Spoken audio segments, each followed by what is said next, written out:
Ang oras po, 6:39. Eto na ang mag-partner na mas paliliwanagan tayo pagdating sa batas. Mga payo ng mga abogado, mga usaping abogado na mas malinaw na pag-uusapan para mas maintindihan natin. Kumpanyera ng Bayan, si Attorney Rina Seco at ang Panyera ng Bayan, si Attorney Cam Cheryl Adami Molina.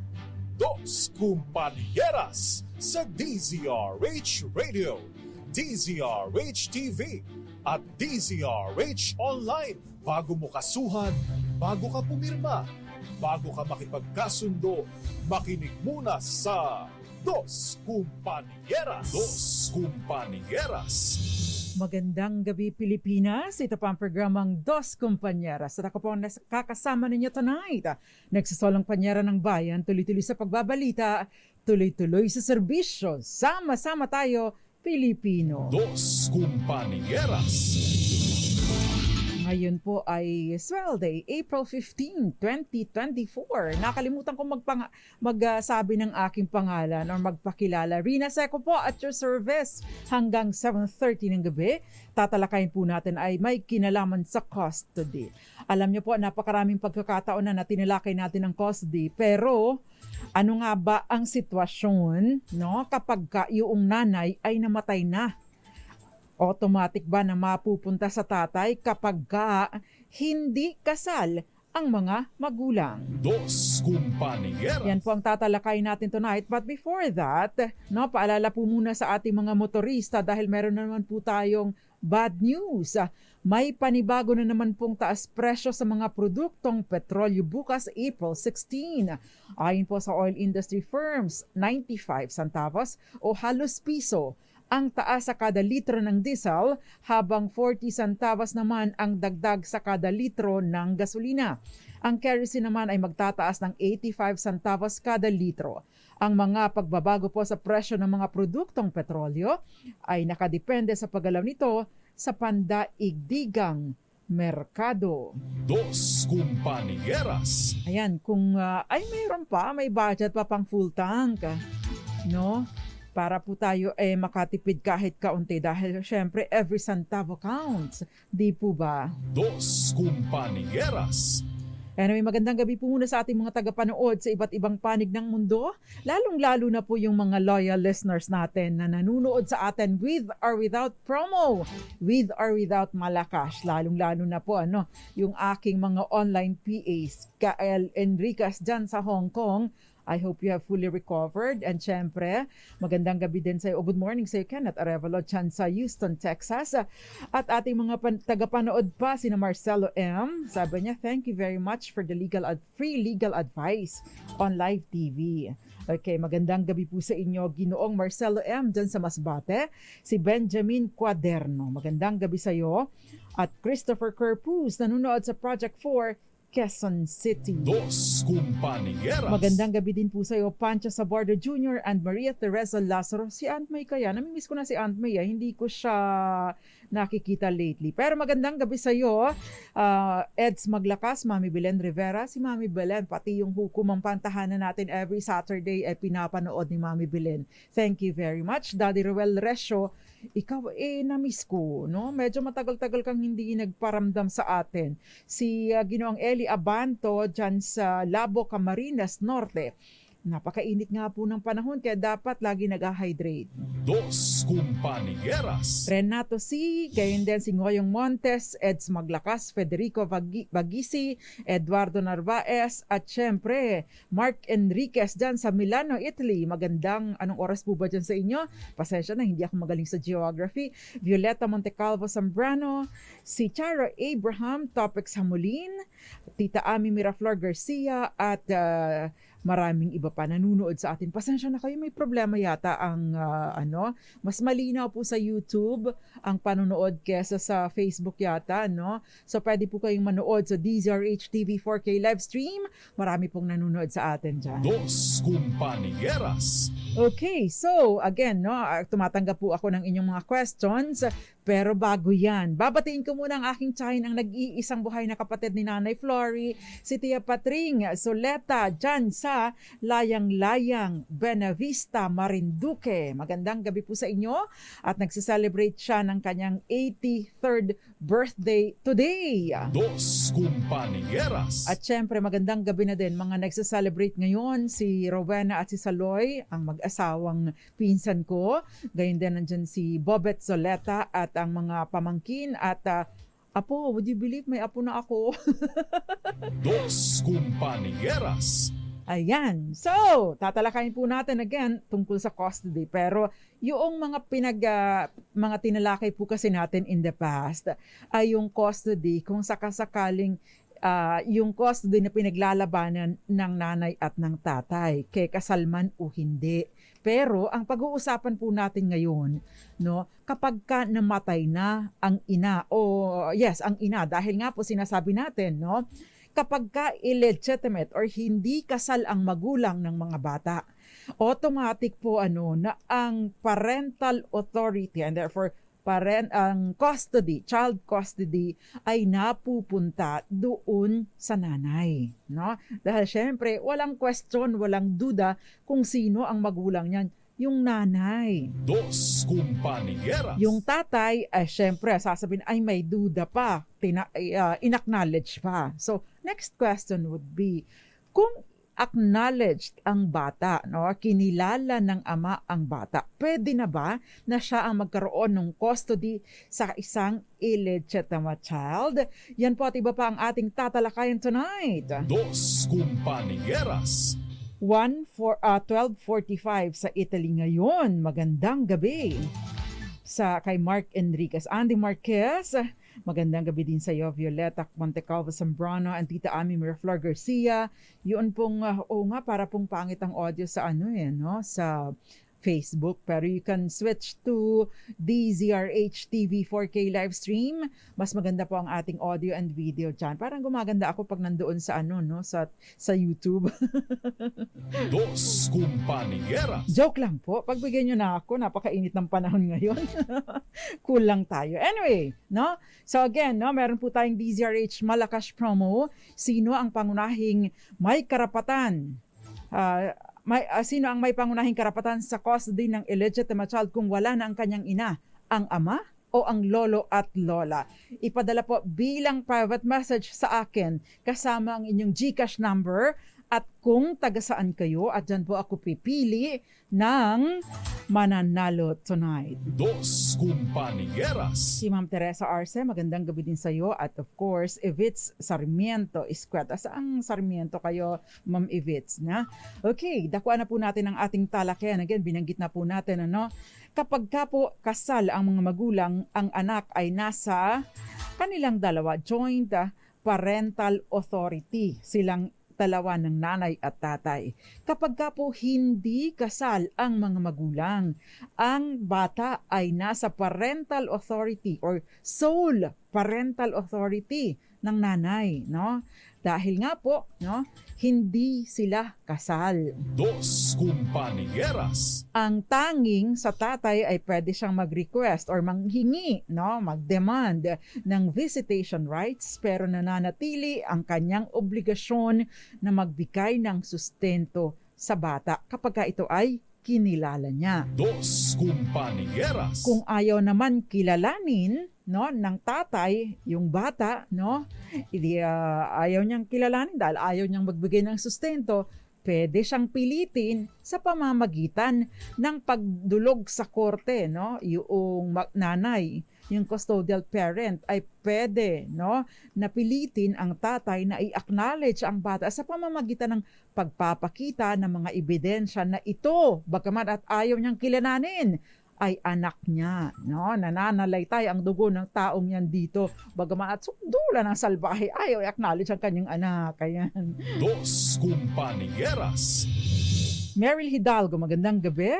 Sabi niya, nanonood sa atin sa Calamba, Laguna. Very informative po ang program ninyo. Thank you very much, Ma'am Meryl. At syempre, meron po kayong chance na manalo sa atin. Itong si Ginoong or Ginang Bato or Binibini Henedin Bellier. Sabi niya, bakit daw naka-face mask pa? Okay.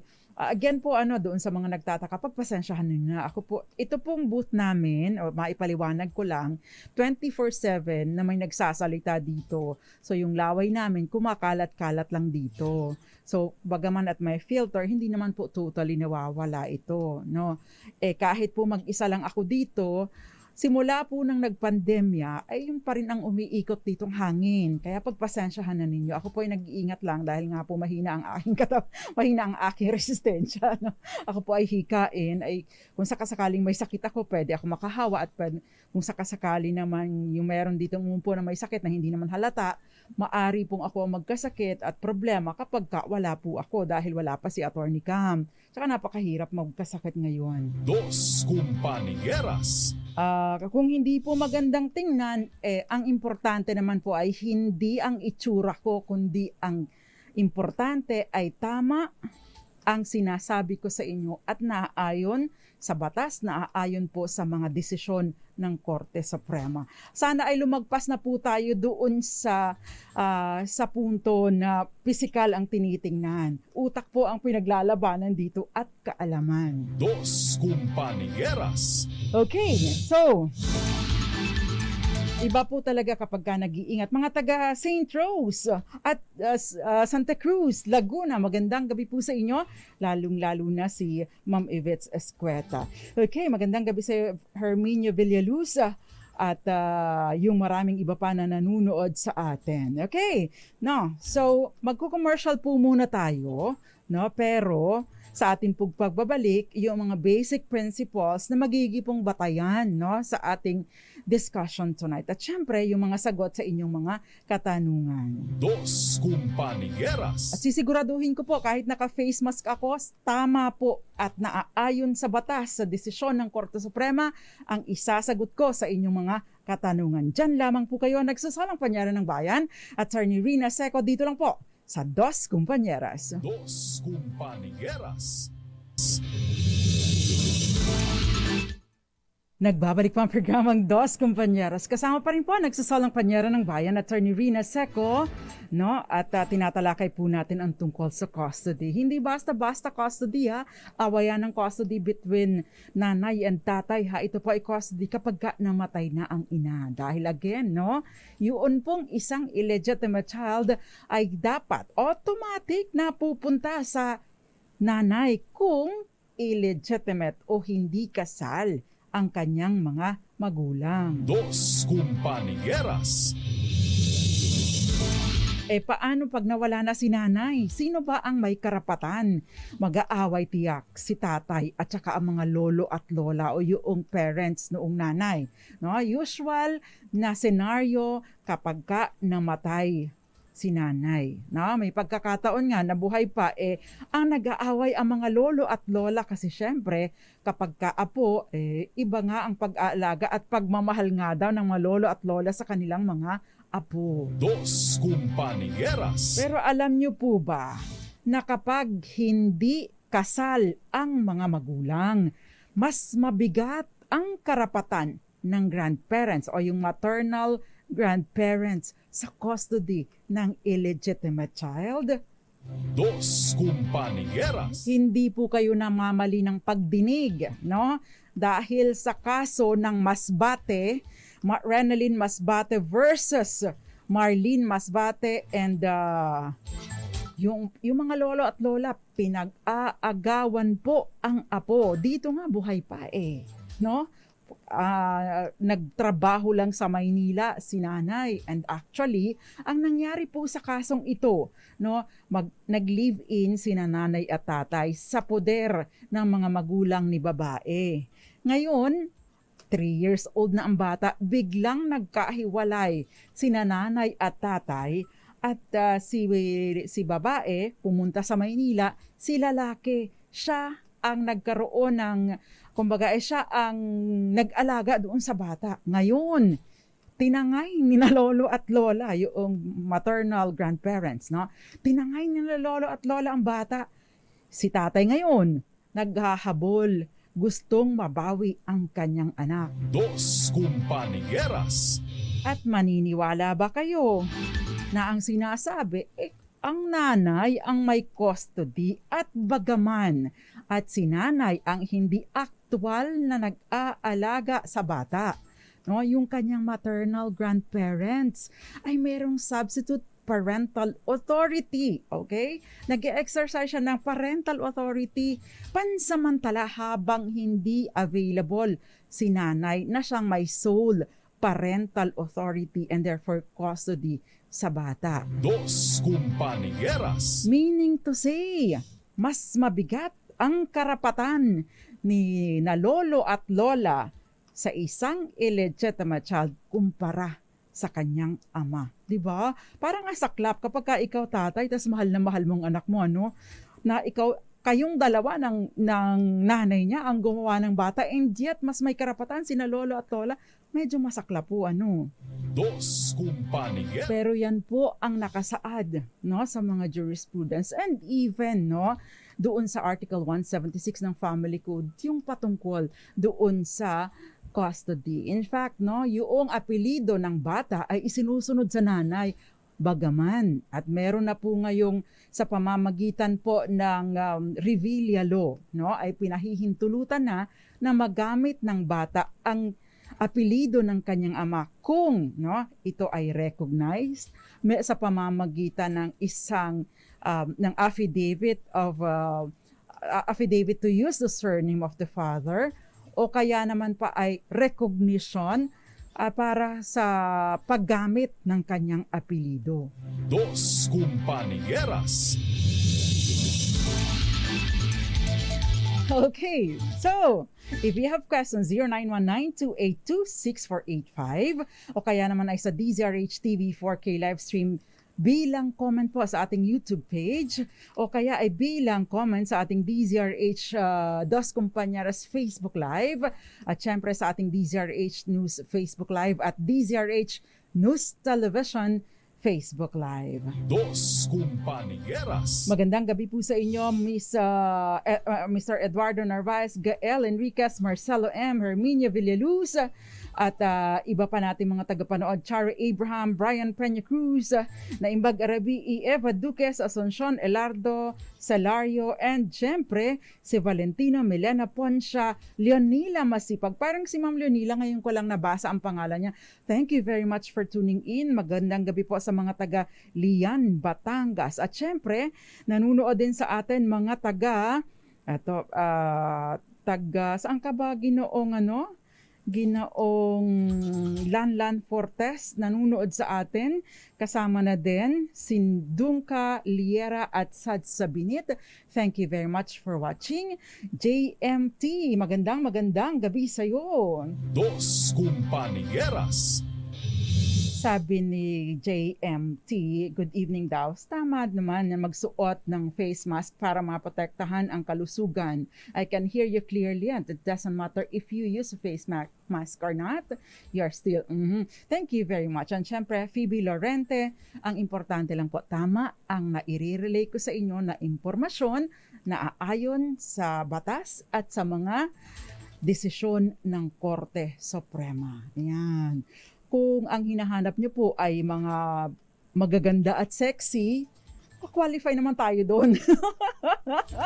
Nag-qualify naman tayo doon nung araw. Pero sa pagdidiscuss po ng batas, hindi po requirement na maganda ka, hindi requirement na sexy ka. Ang requirement, tama ang iyong kaalaman at willing kang maibahagi ito sa paraan na naiintindihan ng audience mo. Dos Compañeras. Alam niyo po, napakaraming abogado, pero may mga abogado po na ang audience ay naaakma sa mga law students, no? Dahil syempre, ibang level po ng competence at ibang level ng manner ng pagsasalita ang pagdidiskurso o pagtatalakay ng batas sa radyo. Dahil dito sa radyo, ang audience, ang estudyante ay iba-iba po ang klase, no? A, B, C, D, E, yan, may mga sabi nga nila, pag nasa radyo ka, dapat ang pagtatalakay mo ng mga issues ay yung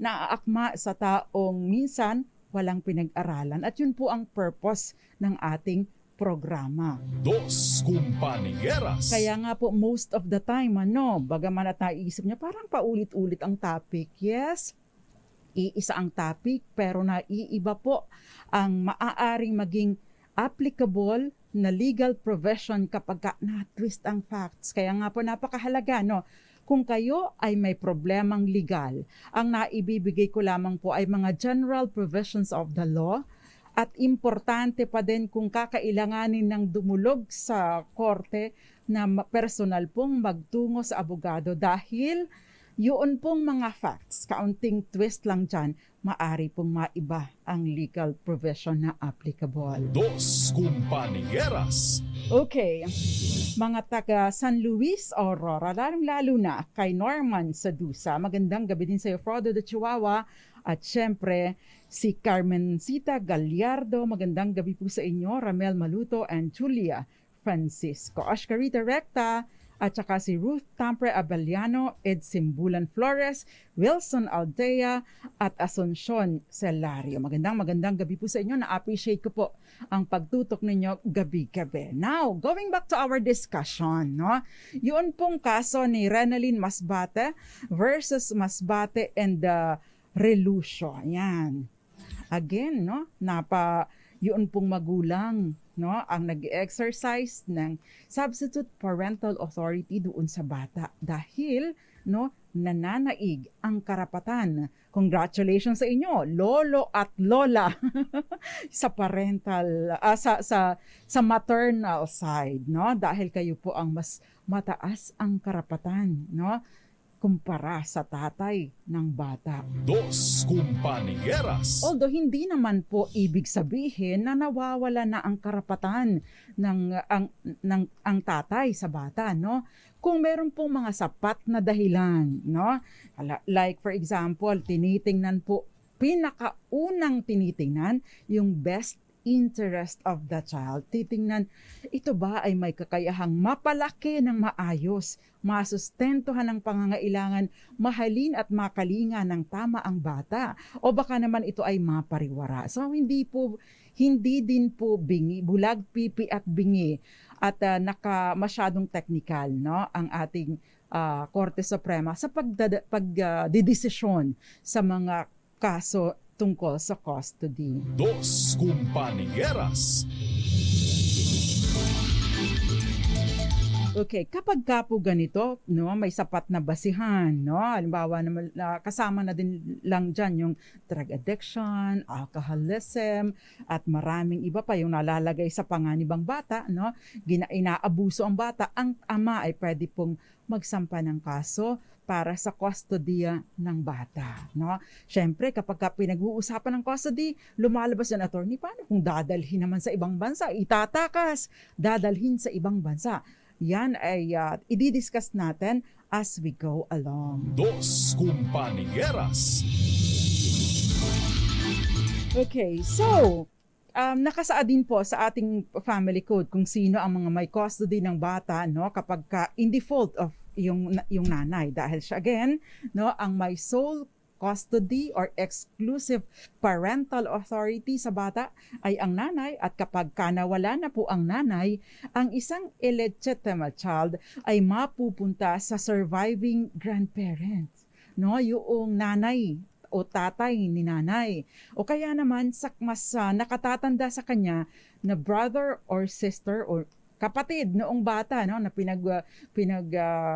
issue, basta ito po ay 21 and above, o kaya naman yung actual na custodian na over 21 years of age. Dos Compañeras. Ang tanong, attorney, ni-recognize naman, pwede bang, total naman po, wala na ang nanay, pwede bang yung tatay na ang magkaroon ng custody? Ang sinasabi po ng korte doon sa kasong Masbate, hindi automatic. Hindi ibig sabihin na ni-recognize na ang bata ay automatic mapupunta sa kanya yung custody ng bata. Kung gusto niyang magsampa kung gusto niyang magkaroon ng custody sa bata, kailangan niyang mapatunayan na yun ang best interest ng bata. So, Again, napakahalaga po na ma-convince mo kung ikaw ang tatay na magsasampa ng petisyon para sa custody ng bata, mapatunayan mo na ikaw, no, nasa sayo. It is for the best interest of the child na sayo mapunta ang anak mo. Dos Compañeras. Bakit nga ba sa nanay ibinibigay? Kasi iba daw po, pasensya na mga tatay, hindi naman po matatawaran ang pagmamahal ninyo sa inyong mga anak. Alam ko yan because ang tatay ko ay napakabait. At hindi ko siya ipagpapalit sa kahit sinong mayamang tao, mayamang tatay, Pero iba pa rin daw po kasi ang pagmamahal ng nanay sa pagmamahal ng tatay. Siyempre, ang nanay, ang tatay hindi kayang mag-breastfeed, no? Ang nanay, iba ang pagkalinga daw. Kayo mga tatay, no? Ano sa tingin nyo dito? Daddy Roel Resio, paano ba? Dos Compañeras. Yung mga mommies na dyan, Ma'am Grace Recta, paano ba kayo mag-alaga ng anak ninyo? Kasi anak niya dito si Ma'am Oscarita Recta, na isa rin sa mga suki nating tagapakinig. Ayan. No, so kung halimbawa na ito kasi yung question kung halimbawa na kinilala ng tatay, pwede ba na makuha na ang bata? Ayaw pong ibigay o kahit ipahiram man lang. Sinaswapang ng nanay, pero ang lakas namang humingi ng sustento, parang pati po bisyo ng nanay, pinapakargo pa sa tatay. Dos Compañeras.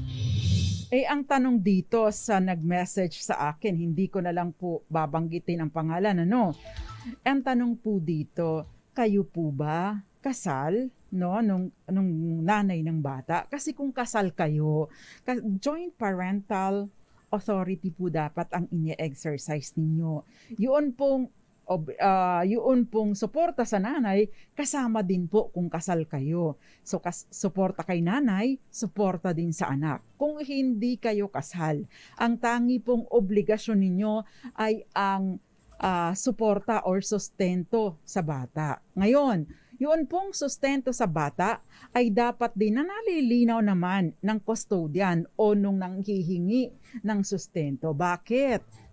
Kasi po, kapag sustentong pinag-uusapan, since dalawa kayo, bagaman at nasa sole parental authority ng nanay, dapat pong dalawa kayo na nagsusustento sa bata. Ibig pong sabihin, hindi lahat ng gastusin sa bata ay pinapakargo sa tatay. It takes two to tango. Although, kung sakasakali naman na yung nanay talaga ang kumbaga ay nasa kanya ang burden po kasi dahil siya ang nag-aalaga, maliban na lamang kung si tatay nagpo-provide ng helper, ng yaya, malamang may ibang usapin kasi yung additional na consideration dahil nga syempre kung nasa kanyang custody, siya ang nagpapabahay, siya ang bahay, kuryente, so medyo may kalakihan din po ang expenses niya. Pero hindi solong pinapakargo kay tatay. Dos Compañeras.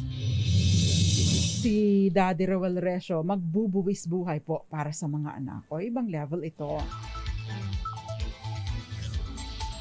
Si Oliver Aneglio, sabi niya, ang question po, sino sa magulang na lolo at lola ng lalaki o babae? Yun pong lolo at lola na magulang ng babae, maternal grandparents, Yung ang tatay, mas mababa ang karapatan lalo naman yung lolo at lola sa father side, hindi po ba? So, yung lolo at lola sa mother side, yun.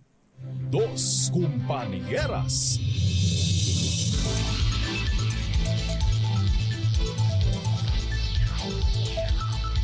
Eto, si Bats. Eto, iba naman ang reaction ni Bats. Sabi niyang ganun, itinulad ang pagkupkop sa hayop, kaya sa nanay ibinigay ang supling. May nakita na ba kayong mga sisiw na ang kasama ay tandang? Siyempre wala pa, laging inahin ang kasama. Sabi ni Bats, you have a good point. Dos Compañeras. Okay, Ma'am Hilaria Pagunuran, magandang gabi. Joel Noriega, magandang gabi dyan sa Ilagan City. At saka yung mga kasama ninyo dyan, si Ma'am Joy at si Sir Wesley, magandang gabi po sa inyo. Si Grace Recta ay yung parang pang soap opera. Julia Francisco, magandang gabi sa iyo at maraming iba pa magandang gabi. Okay, next question natin. Paano naman attorney sa adopted naming bata? Bale po, anak ng kapatid niya. Anainan po namin. Nasa kanya po ang bata mula nang naghiwalay kami. Tanong ko po, obligado po ba na magsustento ako sa bata kahit pamangkin naman niya yun? Dos Compañeras. Ang tanong, dahil adopted, ang sabi mo, ito ba ay legally adopted o simulated birth? Or ampun-ampunan lang, kinupkop nyo, pero ang totoong magulang on record, ayun pa rin mga magulang ng bata. Kung yun po ay inarugalang ninyong, unang-una, no, ito po ba ay inarugalang ninyo? Kung inarugalang ninyo, wala po kayong obligasyon, no? Wala kayong legal na obligasyon na ito ay sustentuhan. Kung ito naman po ay legally adopted ninyo, ibig pong sabihin, no, kayong dalawa po ang may responsibilidad para sa pagsustento, pagsuporta, pagpapalaki ng bata. Dos Compañeras. Kung halimbawa naman po at hindi kayo kasal ng partner ninyo, no, hindi kayo ikinasal, ibig sabihin live-in partners kayo. Tapos ito ay ampun lamang niya at nung dumating kayo, parang itinuring na kayong ama, you are not legally obligated na magsustento sa bata. Dos Compañeras. Sabi ni Valentino Poncia, paramount interest of the child nga talaga. Ay, totoo po kayo. Tama po kayo. Okay. Si Ed Simbulan, magandang gabi sa'yo. Okay. Si Ruth Trampe Abeliana, may obligation ba yung tatay sa bata kung hindi ito pumirma sa birth certificate? Hindi niya raw ito anak. I suggest a DNA paternity test. Ayaw ng mother pero nagdidemand ng support. Salamat po sa paliwanag. Ruth Trampe Abeliana. Unang-una po, nag-uumpisa ang pagbibigay ng sustento kapag ka po acknowledged yung bata. Ngayon, kung halimbawa na ayaw i-acknowledge at may duda ang tatay, tumatanggi yung lalaki na siya ang ama ng bata, ang recourse ng babae o ng nanay ay ang magsampa ng petisyon sa korte, no?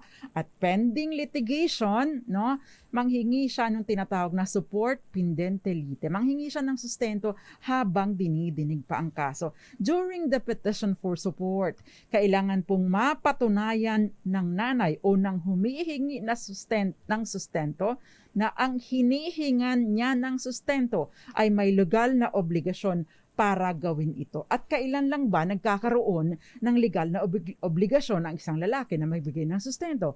Kapag siya ang ama ng bata. Meaning to say, no? Pwede pong i-request, no, magkaroon o sabihin sa korte na judge, pwede ba, no, na magpa-DNA tayo dahil hindi talaga akin 'yan. 'Di ba? Kung halimbawa naman po na yung lalaki talaga ang tatay at yung sa mga karakang gastos dahil sa pagpipetisyon na ito, dapat ikargo or kargohin ng tatay yung naging gastos sa pagsasampa ng petisyon para sa sustento. Dos Compañeras. Okay, before we pause for commercial, meron pa pong question. Good evening, attorney. Halimbawa po ang panganay ko ay ang dalang pangalan ay sa pagkadalaga kasi hindi pa kami kasal. Gusto ko pong isunod sa apelido ng papa niya. Ano po ang gagawin namin? Okay.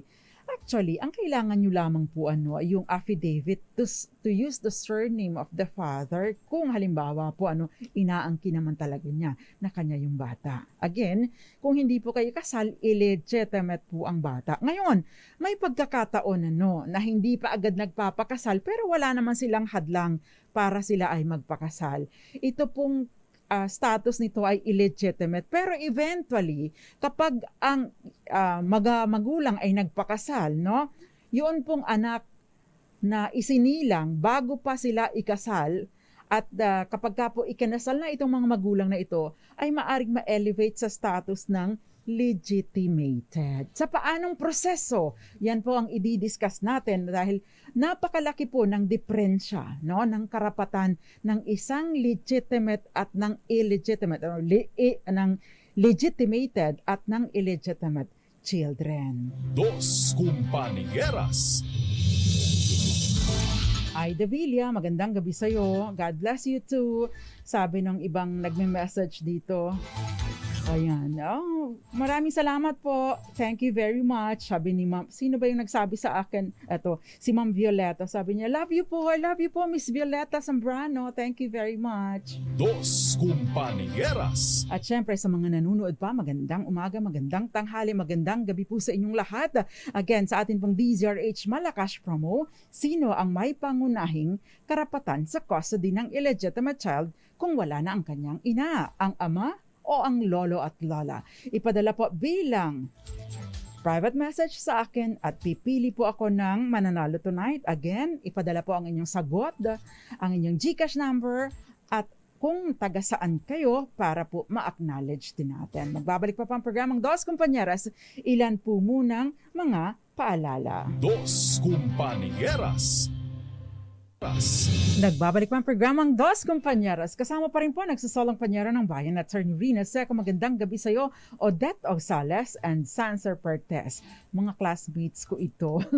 Si Odette Oxales, classmate ko ng grade 1. Si Sanser Pertes, classmate ko sa UST noong araw. Nung college po ako. Ayan. At magandang gabi sa iyo, Christy Joy Orias and Attorney Lani Galay Irog, mga classmates ko naman sa law school. Dos Compañeras. Okay, now, before we pause for commercial, eto muna sasagutin ko. Meron pa bang illegitimate ngayon? Oo, marami pang mga illegitimate children kasi may trend nga po, di ba, na ayaw munang magpakasal, testing the waters daw muna. No? Although, yung iba po kasi natatakot na dahil unang-una napakamahal ng annulment. Pangalawa, yes, may pera kang pang-paanal pero napakahaba ng proseso at hindi walang garantya na ikaw ay mananalo sa kaso kapag nasa korte ka. Kahit pag-aano ka, marami po kasing factors kapag kadudulog sa korte. Kaya nga po pag sinabihan kayo ng abogado nyo na, sigurado to, tiyak to, 100% wag po kayong maniniwala. Chances are manggagancho yan, nanloloko yan. Dos Compañeras. Dahil siya po, ay sa korte po, maraming mga factors na i-consider. Siyempre, unang-una, kaya nga po pinaglalabanan sa korte kasi, kailangang mapatunayan. Kailangan pong ma-establish sa pamamagitan ng mga ebidensya. Dos Compañeras. Okay, yung question po kanina, tungkol doon sa from illegitimate to legitimated. Okay, may subsequent question, ang bilis. Nag-i-scroll po kasi ako. Sabi niyo, very clear, attorney. Pero automatic po ba yung legitimated after marriage o a-applyan pa? Yung eldest ko po before marriage, but we are both single po at that time. Talagang choice lang namin. Okay, hindi po ito automatic. Meron pong tinatawag na process of legitimation. Simple lang po. You don't have to go to court, pero meron pong first action would be the filing of application. Pupunta po kayo sa local civil registrar kung saan po inirehistro ang bata. Doon po, kailangan po ninyong isubmit, yung birth certificate or certificate of live birth ng bata. Gayon din yung marriage certificate ninyong dalawa mag-asawa noong tatay ng bata. At saka mga valid IDs for the both of you. At syempre, pagkatapos nun, i-annotate lang po ito, hindi po ito papalitan ng bago ang birth certificate ng bata o hindi papalitan ng bagong pangalan. Pareho pa din po. Pero naka-inscribe lang po, nakasulat lang po doon na yung certificate at payag na gamitin ng bata ang apelyido ng tatay at the same time nakalagay doon legitimated na siya. Dos Compañeras. So simple lang po ang proseso. Now, ano yung advantage kapag legitimated ang bata? Kapag po legitimated ang bata, yun pong karapatan niya, syempre sa sustento, higit na lamang po talaga kapag legitimate, dahil syempre yung sustento.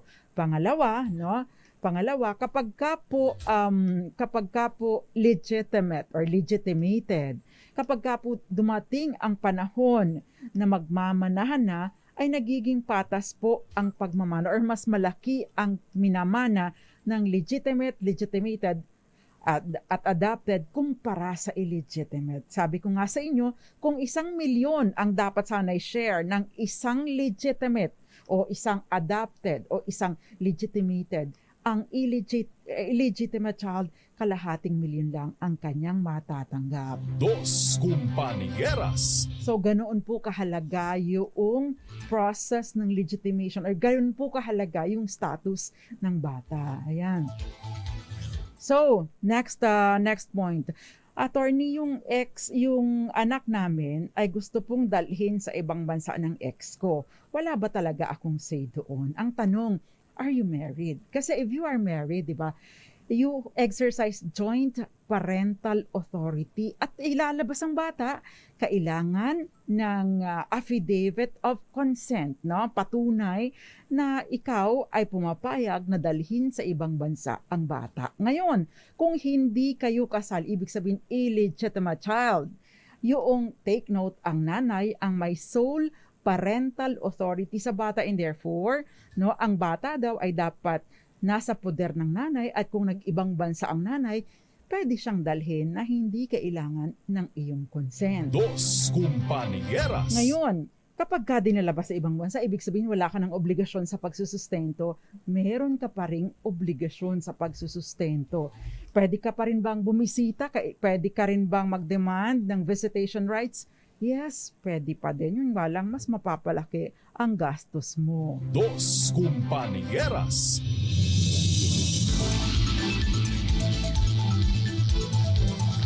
Okay, merong question dito ang Angelo, si Angelo Antonio. Sabi niya, "Good evening. I was married in the Philippines, but there was no marriage license and recently learned the officiating attorney wasn't a licensed solemnizing officer. We have not cohabitated for a long time, only a year, and there's no affidavit of cohabitation. We have a child.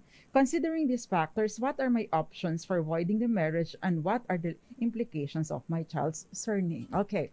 Yun pong tanong ni Angelo, hindi ikinasal sila sa Pilipinas, wala silang marriage license, wala din silang affidavit of cohabitation. Ngayon, pwede po kasing ikasal kayo ng walang marriage license kung meron kayong affidavit of cohabitation at totoo na isinasaad dito na kayo ay nagsama na bilang mag-asawa without the benefit of marriage sa loob ng 5 taon prior to the marriage. Ngayon, marami pong pagkakataon, dalawa sa mga kasong nahawakan ko na naipa-declare namin na walang visa ang kasal dahil nga po walang marriage license. Requirement po ito. In fact, yung isa po doon merong affidavit of cohabitation pero napatunayan na establish namin na imposible na magkaroon ng pagsasama nagkaroon ng pagsasama ito dahil nasa ibang bansa yung lalaki habang sa period na binabanggit dun sa affidavit of cohabitation. Now, declare naman po na void ang kasal. Ngayon, yung issue po ng surname ng bata, yun pong surname ng bata ay pareho pa din kung ano yung ginagamit niya ngayon. Only that, siya ay illegitimate child. Dos Compañeras. Ngayon, kung gusto po naman ninyo na gawin siyang parang legitimate at mapareho ang mana niya sa iba ninyong mga anak, either aampunin ninyo siya or gagawa kayo ng will na nagsasabi na ito magiging patas ang pagmamana ng aking mga legitimate at illegitimate children. Yun. Dos Compañeras. Ang bilis po ng oras, nagwa-warning na ang aking mga online PA. Magandang gabi, sabi ni Nono, yung kasambahay kasi siya ang tunay na ina. May ganun pong mga sitwasyon, talaga pong hindi maiwasan. Everything is possible. Ida Villa, at syempre, thank you very much, Ginoong Angelo Antonio. Pwede pa rin po kayo mag-message sa akin. Actually, may mga pagkakataon na nakakasagot po ako kapag may extra time. Dos Compañeras. Compañeras. Hindi po natin, by the way, itinakas ang anak. No, wag po ninyong gagawin na itatakas ang inyong anak. No, pwede po kayong makasuhan ng kidnapping at pwede din pong magpa-issue ng whole departure order against sa inyo. At pagdating po dun, hindi rin nyo mailalabas ang bata. Felix Falcotelo, magandang gabi sa iyo. Dos Compañeras. Sa tanong na sino ang may pangunahing karapatan sa bata ng sa custody ng illegitimate child kung wala na ang kanyang ina, ang ama o ang lolo at lola, ibig sabihin yung maternal grandparents. Ang sagot po natin, ang tamang sagot is syempre ang lolo at lola ng nanay. Ibig sabihin yung magulang ng nanay, ibig sabihin maternal grandparents. At ang tamang sagot, marami po sa inyo ang tama ang sagot, pero napili ko po tonight winner natin, Ginoong Felipe Barbara ng Liloy, Zamboanga del Norte. Congratulations sa iyo! Nakuha ko na po ang kanyang GCash number. Mai-release po natin ang anyong premyo either Saturday or Sunday. Pakiantabayanan na lang po. At magsama-sama po ulit tayo bukas. Same time, same station, same channel. Of course, again, happy birthday sa iyo, Tia Patring Soleta dyan sa Layang-Layang, Buena Vista, Marinduque. At nakasama ko po tonight ang aking mga online PA, si Janet Arevalo at Kael Enriquez, at syempre si JM Arroyo. Ako naman po, Attorney Rina Seco, tuloy-tuloy sa pagbabalita, tuloy-tuloy sa serbisyo, sama-sama tayo, Pilipino. Dos Compañeras.